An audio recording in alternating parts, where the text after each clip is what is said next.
Welcome viewer, I am Murugan S. This video tutorial describes, fix there was a problem sending the command to the program in Microsoft Excel. Open Excel application.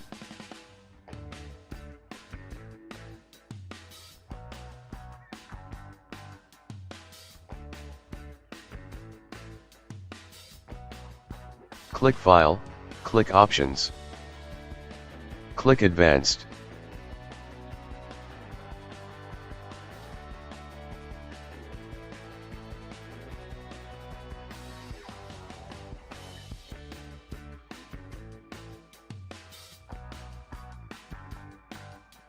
Uncheck Ignore other applications that use dynamic data exchange.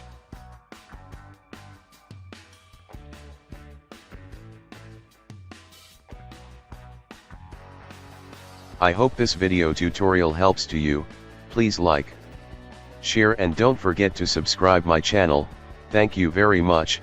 See you next video.